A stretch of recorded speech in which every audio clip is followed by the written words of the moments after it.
Dans une société égalitariste où les médias féministes nous croulent sous des injonctions d'égalité entre les hommes et les femmes, les rôles de genre tendent à s'effacer de plus en plus. Néanmoins, un débat fait quand même rage sur la toile, c'est la question, la fameuse, qui paye le premier rendez-vous? Alors, est-ce que cette question met en avant une hypocrisie féministe ou est-ce qu'elle semble démontrer justement un changement de paradigme social sur les rôles de genre dans le dating?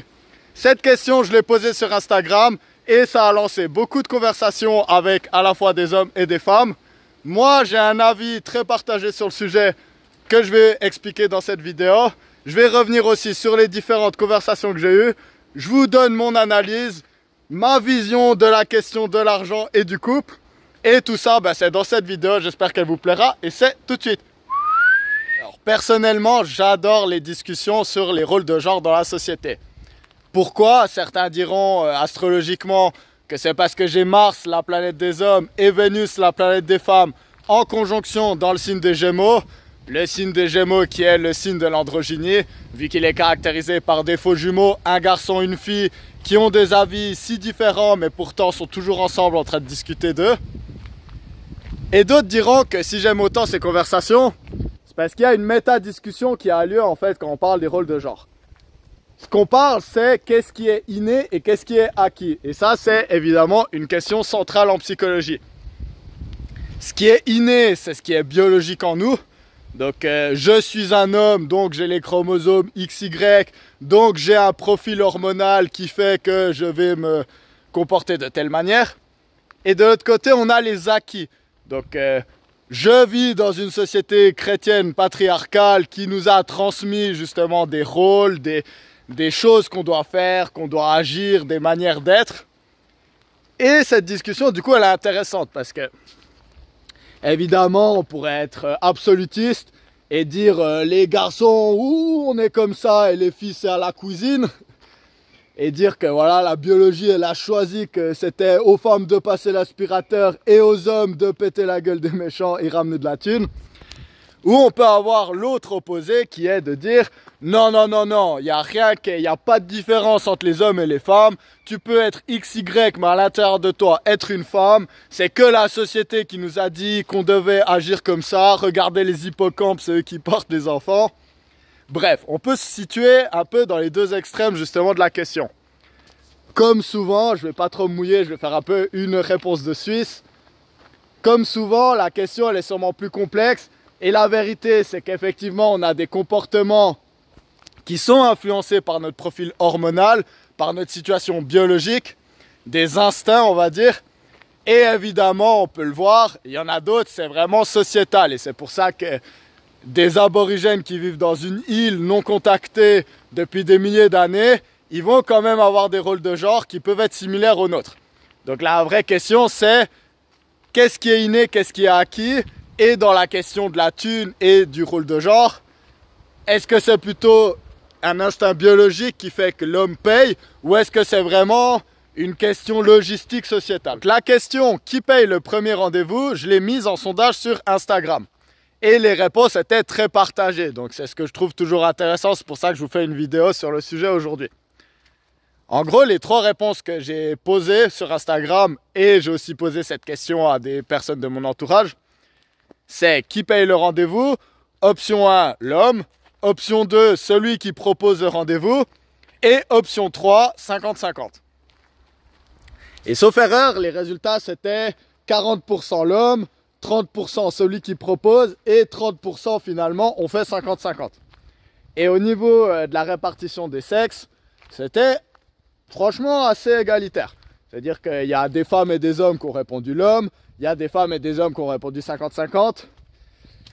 Il y a surtout des femmes qui ont répondu celui qui propose. Parce qu'en vrai, on va déjà commencer là-dessus à parler de ce sondage. Les sondages, c'est comme en politique. Voilà, ça vaut pas grand-chose scientifiquement en fait. Pourquoi? Parce que, voilà, des fois, il y a des réponses à des sondages. Des fois, il y a des gens, ils n'ont pas de soucis, ils répondent honnêtement. Mais des fois, quand on sait justement qu'on peut voir qui a répondu à quoi, voilà, par exemple, il y aura des femmes, elles auront répondu 50-50.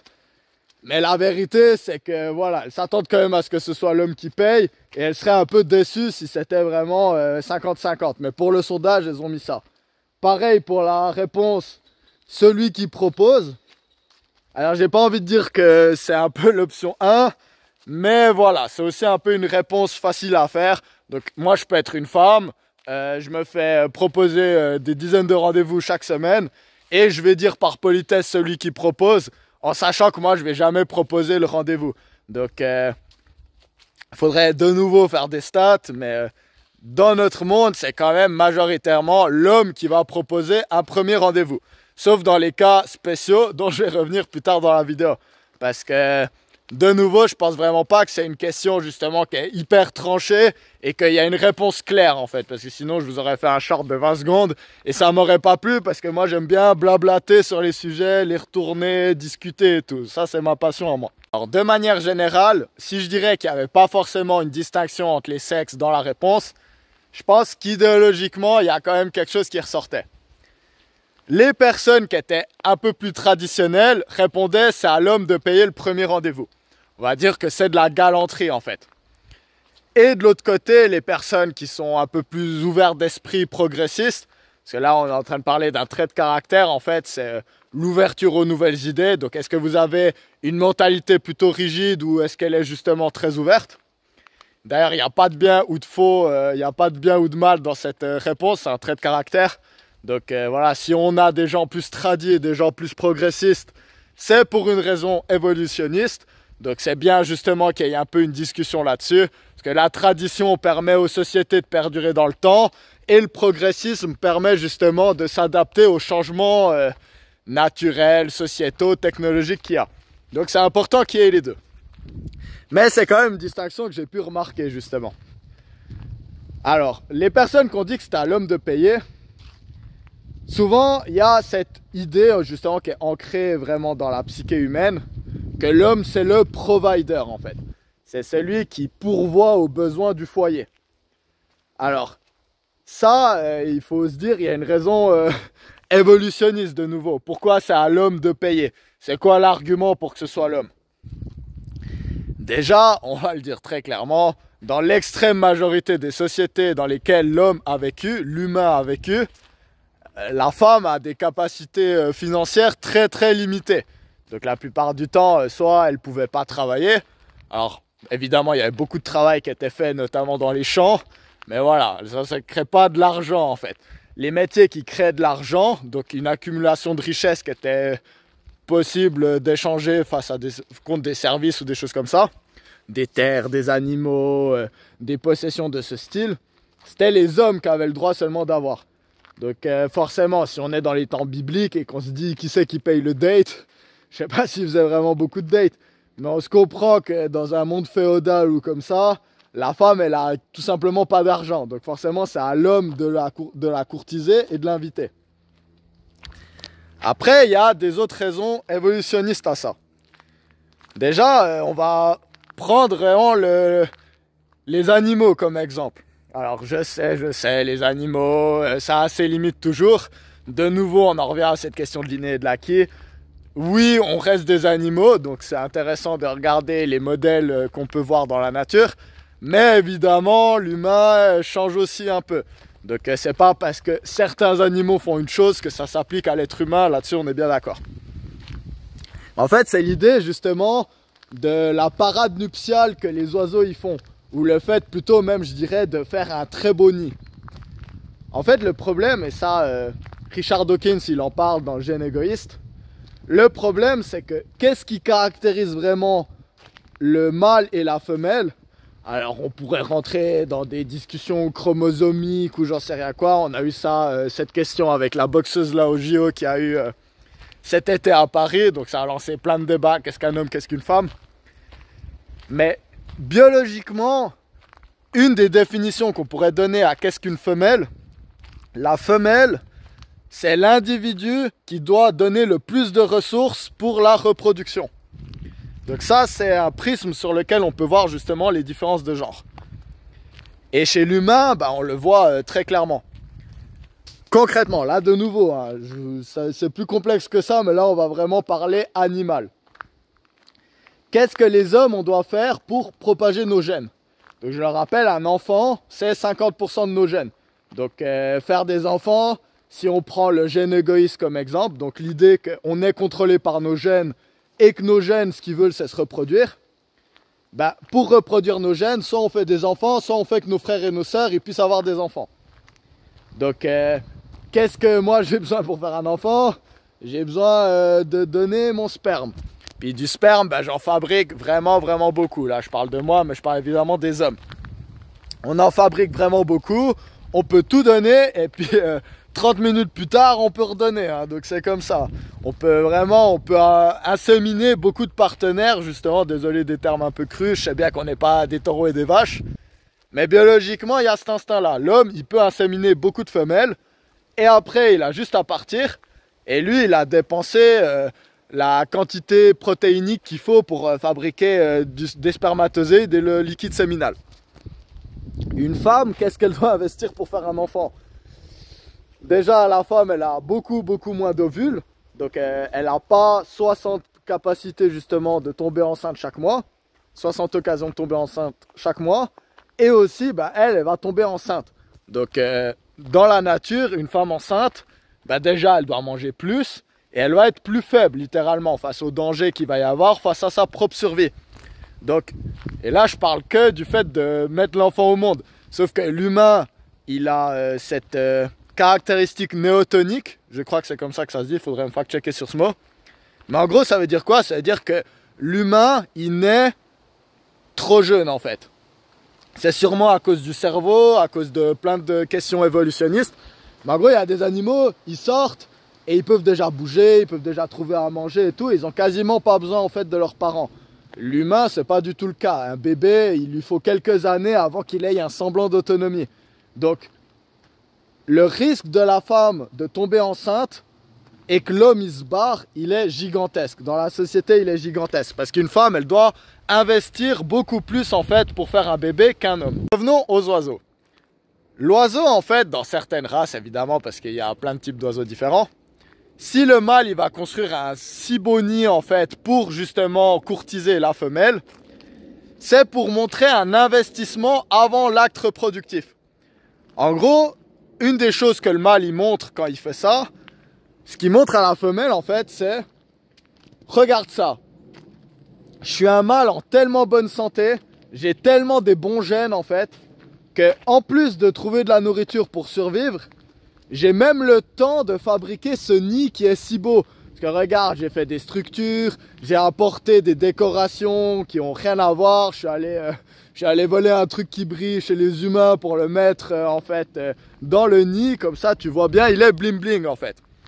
Donc ça, c'est un peu l'équivalent de quand l'humain il arrive avec sa Ferrari au rendez-vous. Ce qui montre, c'est, hey, regarde, moi j'ai la capacité en fait de provide, de pourvoyer aux besoins. Et du coup, cet investissement qui se passe avant l'acte, justement, ça sert à rassurer la femelle. Ça lui dit, regarde, même si je me barre, au moins ton enfant, il aura des bons gènes. Et en plus de ça, ben forcément, le mâle, donc dans certaines races d'oiseaux, de nouveau, ça change beaucoup d'une à l'autre. Le mâle, quand il fait ça, le but, c'est pas de faire un hit and run, donc de juste inséminer la femelle et partir en fait, parce qu'il a fait un investissement déjà. Donc déjà qu'il a gardé la femelle, le but après, ça serait que saison après saison, il refasse des enfants en fait avec l'oiseau, avec sa femelle oiseau. Et du coup, c'est pour ça que beaucoup d'oiseaux ont des comportements monogames. Ils courtisent une fois, ils montrent de quoi ils sont capables, la femelle elle voit, elle se dit waouh, ça c'est un mâle qui arrive à faire des très beaux nids, j'aimerais lui faire plein d'enfants. Puis après, il va rester justement s'occuper des enfants. Plus de ces arguments biologiques qu'il va y avoir sur pourquoi l'homme doit montrer un investissement au préalable de la relation, il va y avoir beaucoup d'injonctions sociales aussi. Hein. Donc injonction, c'est le mot que je vais ressortir beaucoup de fois dans cette vidéo. Dans beaucoup de sociétés patriarcales, traditionnelles, donc voilà, traditionnelles, moi ça me fait toujours rire ce mot parce que ben voilà, c'est quand qu'on s'arrête dans le temps, parce qu'effectivement ça fait quelques milliers d'années que l'homme il est très patriarcal. Mais traditionnellement avant ça, l'humain il a vécu très longtemps dans des sociétés matriarcales. Donc les chasseurs-cueilleurs, tout ça, c'était beaucoup plus matriarcal que patriarcal. D'ailleurs, la plupart des mâles ne savaient pas forcément qui était le père des enfants, parce que voilà, c'était des sociétés orgiastiques. Et du coup, bah, les femmes tombaient enceintes, elles avaient des enfants, mais vu que tout le village passait par là à peu près, bah voilà, on savait pas qui était le père, et du coup, les enfants, c'était les enfants du village. Donc ça, c'est des sociétés matriarcales très différentes de nos standards à nous. Mais qu'est-ce qui va se passer dans ces sociétés traditionnelles patriarcales, traditionnelles par rapport à nous, ce qu'on vit aujourd'hui en Occident? Ben, il va aussi y avoir une culpabilisation en fait de la sexualité féminine qui se retrouve, le fameux slut shaming. Donc la femme, en plus d'avoir des risques justement, on va dire biologiques qui sont inhérents au fait de tomber enceinte, il y a aussi les risques de la réputation. Donc une femme qui va aller justement avec beaucoup d'hommes, ben voilà, après elle va apparaître comme une pute, salope, une femme sale en fait justement qui se respecte pas. Et du coup il faut comprendre que ça c'est un coût supplémentaire qui va être attribué aux femmes dans le fait de faire du dating. Donc le fait de demander à l'homme de déjà payer avant un rendez-vous en fait, ça permet un peu d'atténuer cette pression. Ça permet de dire ok, bon moi je suis d'accord de sortir avec toi, je suis une jeune femme célibataire, j'en sais rien quoi, je suis pas encore marié. Mais tu vas montrer un investissement déjà, avant même la relation. Parce que rien que le fait de sortir avec toi, déjà je vais être un peu mal vu.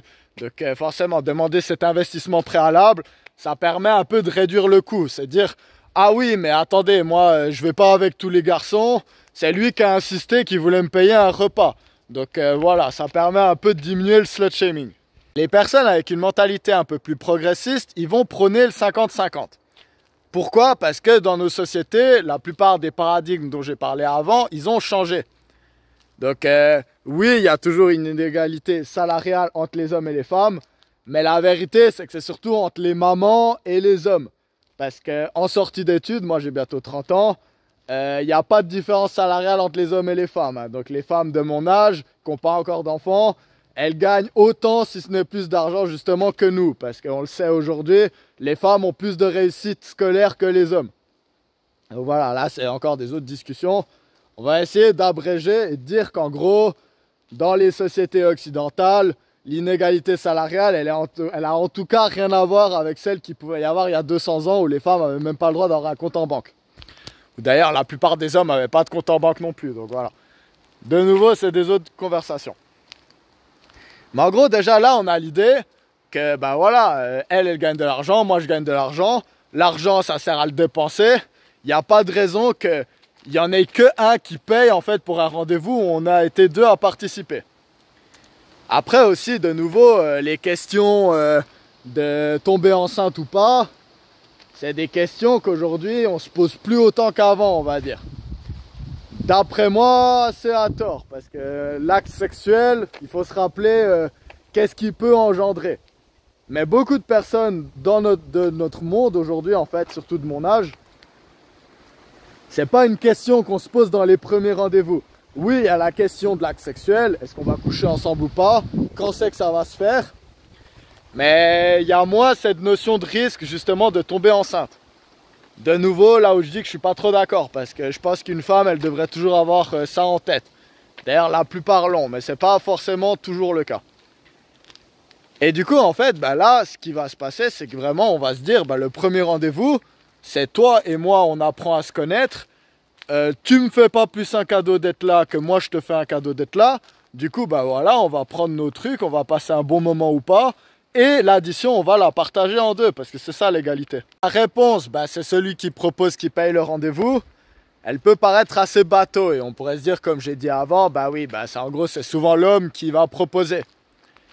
Mais voilà, je pense qu'elle n'est pas seulement hypocrite, cette question. Alors évidemment, il y en a des, ils vont répondre ça de manière hypocrite, parce qu'ils attendent que ce soit l'homme qui paye, mais ils veulent juste pas le formuler clairement. Mais moi, de mon expérience, c'est quand même une position qu'on retrouve chez beaucoup de femmes. Donc maintenant que j'ai un peu de notoriété, ça m'arrivait pas il y a 5 ans, ça on va être d'accord là-dessus. Maintenant que j'ai un peu de notoriété, il y a des femmes, elles veulent me rencontrer, donc ça m'arrive. Puis forcément, en général, elles font pas les difficiles. Hein, elles veulent me rencontrer et du coup, elles vont me dire, écoute, voilà, moi j'ai vraiment envie de te connaître. Moi je sais que je suis juste une personne que tu connais pas d'internet, voilà, que tu as vu juste ma photo de profil, je ne sais rien quoi. Mais vraiment, moi j'ai envie de te rencontrer. Et du coup, dans ce cas-là, bah, souvent, c'est vrai, on m'a proposé de me payer des trucs. Hein, donc, il y a même des meufs qui sont allées assez loin. Donc, shout out à vous, merci. Mais c'est vrai que c'est une position un peu spéciale, justement. L'idée, en fait, c'est de dire, bah voilà, si je te propose, on va manger à un restaurant super cher. Moi, je sais pas si tu as l'argent ou pas. Ce que je veux, c'est te rencontrer, c'est te connaître. Du coup, je suis d'accord pour dire que bah voilà, si tu avais les sous, on pourrait partager, on pourrait faire 50-50. Mais il y a l'idée un peu de rapport de force en fait. Rapport de force, on se comprend. Est-ce que c'est vraiment de la force? Voilà, là on rentre dans la dialectique hegelienne. Est-ce que la séduction c'est des rapports de force? Voilà, c'est une question. Mais la réalité c'est que des fois ça s'en apparente en fait justement.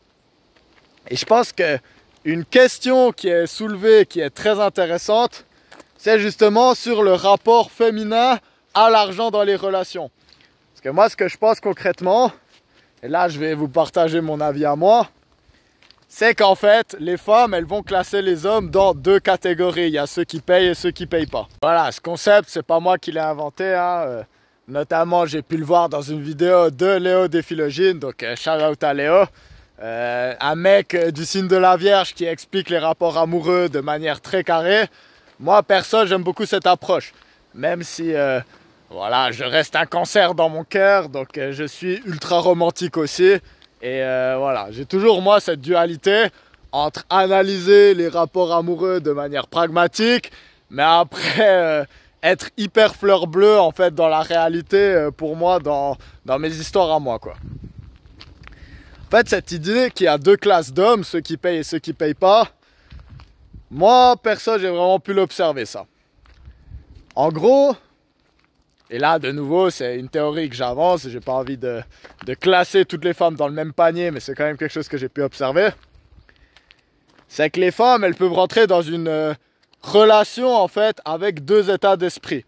Il y en a un, il va être court-termiste avec les émotions en avant, et l'autre, justement, il va être pragmatique, en fait, avec la relation clé qui est justement au bout du tunnel.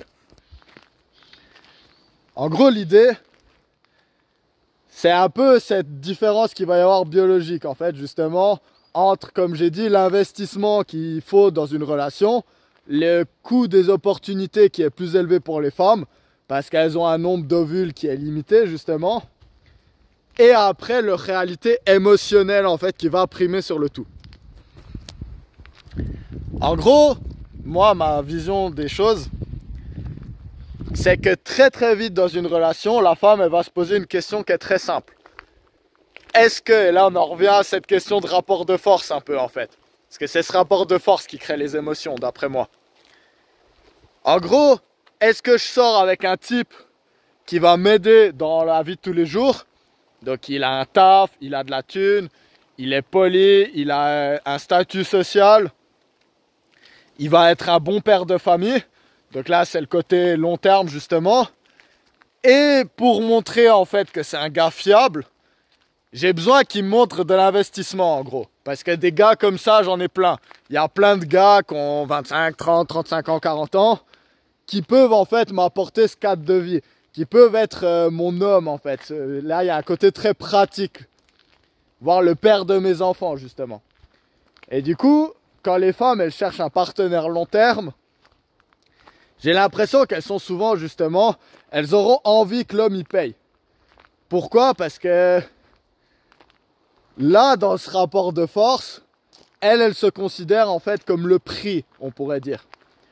Et là-dessus, j'ai pas envie de mettre une connotation négative parce que sincèrement, avoir une femme qui vous fait des enfants, qui accepte d'être en relation long terme avec vous, qui justement vous présente à ses parents, à sa famille, vous êtes son copain, mari officiel. Voilà, c'est quelque chose de beau dans sa vie en fait. C'est vraiment un cadeau qu'elle fait. Alors, beaucoup de gars justement, ces gars-là qui vont être rangés dans la catégorie il faut payer, ce qui va manquer souvent, c'est leur charme. Souvent, ils vont manquer de charme en fait. Et c'est pour ça que comment ils doivent séduire une femme, ça va être avec le côté pratique et surtout l'argent. Mais je veux pas réduire ça que à l'argent. Parce que ça va être vraiment un tout en fait. C'est rendre la vie de la femme plus simple en fait. Être un allié, quelque chose comme ça. Ça va toucher beaucoup d'autres choses. Transporter, réparer les ordis, les voitures. Il va y avoir un côté justement aussi émotionnel. Bah oui, on peut parler avec. Mais plus dans le style confident en fait. Et de l'autre côté, il y a quoi? Il y a les tchads, on pourrait dire. Hein. Donc les fameux tchads, je sais pas comment vous les appelez, mais en gros les gars qui plaisent. La vérité, c'est que eux, comment tu fais pour être rangé justement dans cette catégorie que t'as pas besoin de payer, c'est la femme qui va payer pour te rencontrer. Bah elle doit être amoureuse de toi en fait. Puis pas un amour pragmatique qui vient justement. En gros, les hommes qui payent, ils passent des entretiens d'embauche. Hein.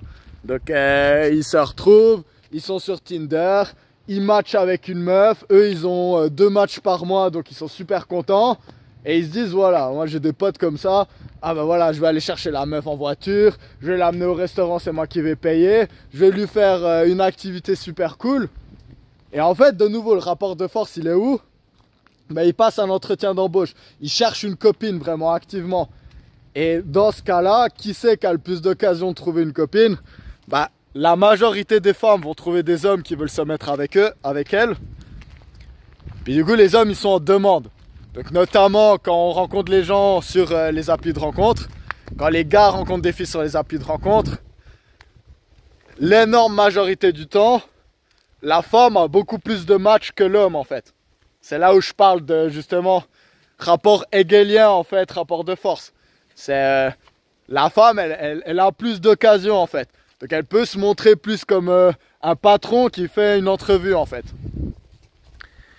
De l'autre côté, si elle rencontre un mec qui est super beau par exemple, ou qui a vraiment un truc avec les femmes, donc il a du charme justement, c'est là où je dis il touche le cœur en fait. Il est pas juste là pour conduire la bagnole, payer les repas, j'en sais rien quoi. Lui il a un truc particulier en fait. Et ce truc particulier, ça peut être subjectif. Hein. Donc là, je suis pas en train de dire que tous les hommes qui sont dans la catégorie il faut payer, ils vont l'être pour toutes les femmes. Parce que peut-être le gars, ben voilà, moi je vais reprendre mon exemple. Voilà, je suis astrologue, il y a beaucoup de femmes qui me suivent. Ben il y a certaines femmes, elles vont trouver ça giga tchad. Elles vont se dire, wow, putain, ce gars, il parle d'astrologie, il comprend des choses, elles vont projeter des choses sur moi. Bon, ça, c'est un autre problème pour une autre vidéo, évidemment. Et voilà, on pourrait parler beaucoup des projections qu'on va faire. D'ailleurs, c'est pour ça, souvent, je pense qu'elles vont être déçues, les femmes. C'est quand elles se sont trompées. Elles se sont dit, ah, lui, c'est un tchad, il n'a pas besoin de payer, c'est moi qui vais payer pour venir le voir. Et puis je vais lui offrir des chaussures super stylées. Et je vais lui offrir des places pour aller voir un match de basket parce qu'il kiffe trop le basket.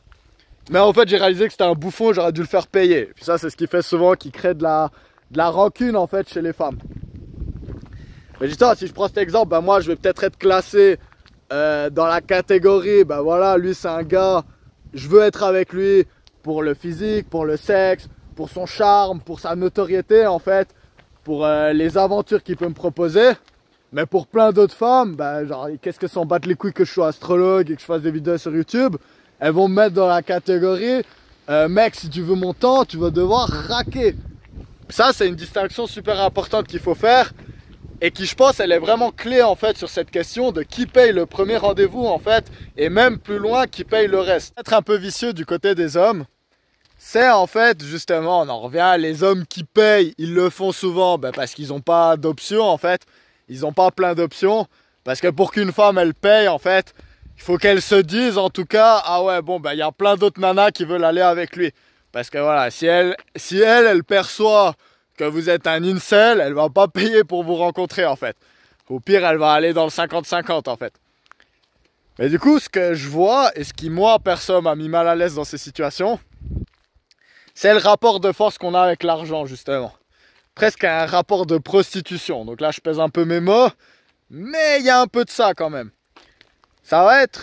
ça, on va surtout le retrouver du côté des gars, mais de nouveau, ça peut arriver chez des femmes très amoureuses aussi. C'est en fait, justement, on va avoir des gars c'est un peu des cassos, ils comprennent pas les meufs. Parce que voilà, les femmes c'est compliqué, faut s'intéresser à la psychologie, aux émotions, au monde un peu caché, tout. Voilà, c'est pas oui ou non, c'est un peu tout ce qu'il y a entre en fait. Il y a beaucoup de gars, ils ont pas la force pour essayer de comprendre les femmes. Par contre, bah voilà, ils sont très doués pour rester 10 heures assis dans une usine ou derrière un PC à travailler pour un patron en fait et à faire plein d'argent. Et forcément, voilà, qui n'aime pas l'argent, on va le dire. Et le problème de ces gars-là, un peu en fait, qui peut ressortir souvent, et ça c'est un argument que beaucoup de femmes m'ont donné pour le 50-50, c'est qu'en fait, il y a beaucoup de gars, ils vont avoir des attentes. Ils vont se dire, bah de nouveau, on en revient un peu à ce rapport de prostitution. Je paye, je t'ai payé le resto, je suis venu te chercher, bah ce soir on va coucher ensemble. Et ça, c'est une pression que beaucoup de femmes, elles m'ont dit ressentir en fait. Et du coup, elles aiment bien, surtout aujourd'hui qu'elles en ont la capacité. Ben voilà, on fait un rendez-vous, on arrive d'égal à égal, t'apprends à me connaître, j'apprends à te connaître. Et on va partager le prix du resto en fait pour bien dire, ben voilà, il n'y a pas d'attente en fait. Autre hypocrisie que beaucoup d'hommes, ils vont se plaindre en fait par rapport au rôle traditionnel ou non, c'est de dire que beaucoup de femmes modernes, elles s'attendent justement à un mec traditionnel, donc un mec qui peut provide, qui peut pourvoyer aux besoins, quand elles le sont pas vraiment traditionnelles. Donc on en revient à ça. Donc avant, effectivement, on payait pour le premier rendez-vous, mais la femme, elle était vierge au moment où en fait on faisait ça. Aujourd'hui, c'est plus le cas, ou en tout cas, c'est ce que beaucoup d'hommes ils vont se plaindre en fait, de cette dynamique qu'il va y avoir entre des attentes traditionnelles envers les partenaires, mais une envie de responsabilité progressiste. Alors voilà, c'est un argument qui se tient. Moi je le vois, effectivement, il y a des femmes, c'est vraiment ça. De nouveau, féministes quand ça les arrange, traditionnelles quand ça les arrange aussi. Mais je pense qu'il ne faut pas que s'enfermer là-dessus. Parce que je pense qu'il y a, de nouveau, c'est ce que j'ai expliqué, il y a des femmes, elles parlent du 50-50.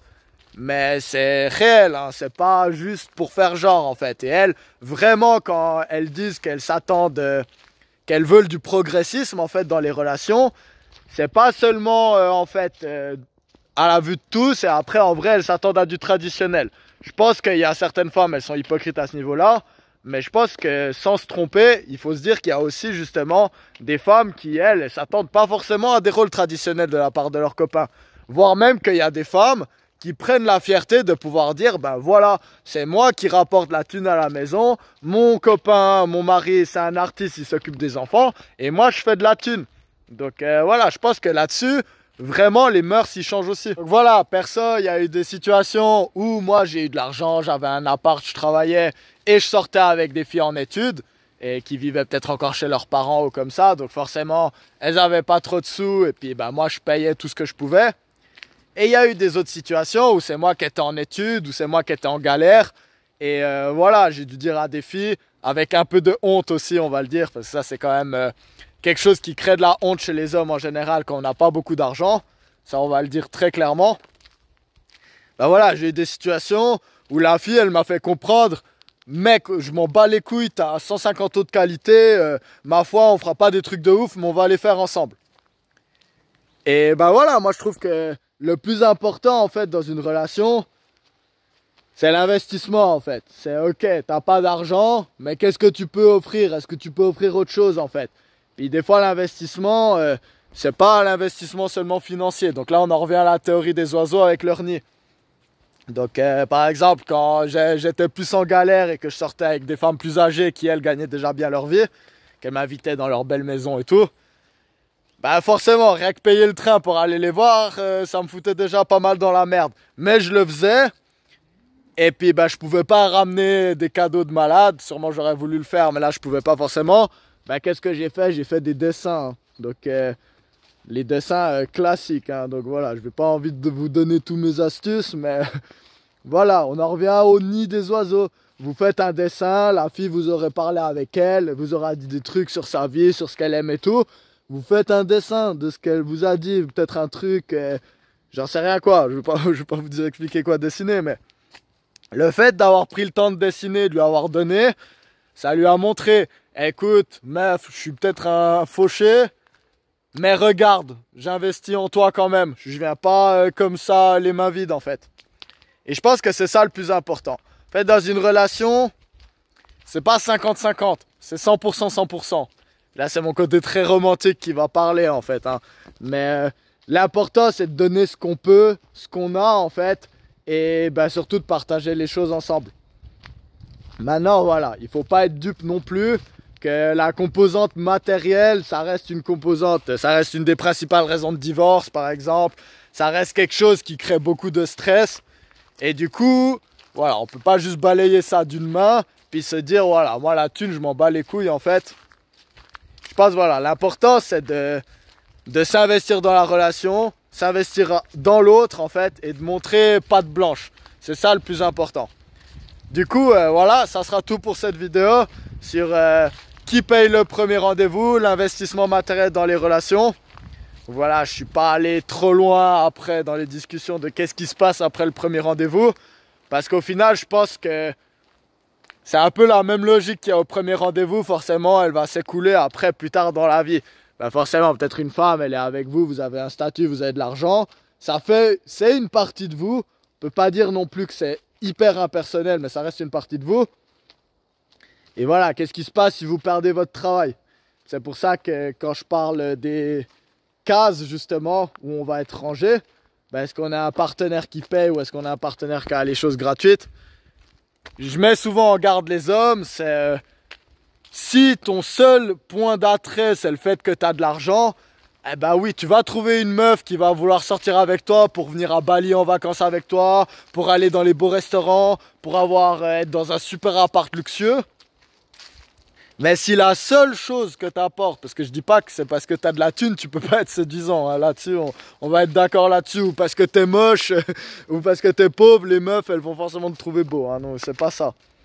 Mais si la seule chose que t'as à offrir à une femme, c'est de l'argent, en fait, ben voilà, c'est hyper impersonnel, et puis elle pourra trouver un jour un gars qui a autant d'argent, et qui lui fait vibrer son cœur. Ou alors... rester avec toi pour ton argent, mais coucher avec le jardinier parce que lui, sait s'y prendre. Donc ça, c'est le conseil que je donnerais un peu aux hommes.